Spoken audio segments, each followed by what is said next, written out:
তো আগের ভিডিওতে আমরা দেখেছিলাম ভালো ভিডিও বানানোর জন্য দরকার পড়ে একটা ভালো কন্টেন্টের, আর একটা ভালো কন্টেন্ট বানানোর জন্য দরকার পড়ে অবভিয়াসলি একটা ভালো স্ক্রিপ্টের। আর সেটা আমি কয়েকশো বছর পরিশ্রমের পর কোনোরকম ভাবে তৈরি করি। আর এখন অনেকের মধ্যে প্রশ্ন আসতে পারে একটা স্ক্রিপ্ট লিখতে ভাই এতটাই। আসলে বলে রাখি, अभी हमारा काम है कंटेंट क्रिएशन का, और कंटेंट क्रिएशन के लिए सबसे अच्छा जरूरी चीज होता है वो होता है अपना भेजा, जो कि फिलहाल मेरे पास है नहीं।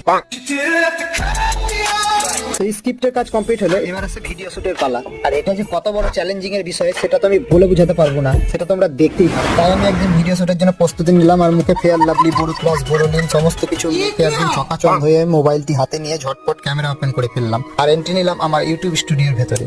স্টুডিও বলতে সেখানে তেমন কিছু ছিল না, ছিল একটা 6 বছর পুরনো ল্যাপটপ, যেটার মধ্যে ছিল Intel core i3 4 generation processor, আর সাথে 8GB র্যাম আর 240GB একটা এসএসডি। কিন্তু এইসবের ভেতরে এর মধ্যে একটা স্পেশাল ফিচার্স লুকিয়ে আছে, যেটা আমি তোমাদেরকে পরের পার্টে বলবো। তাই ভালো লাগলে प्लीज सब्सक्राइब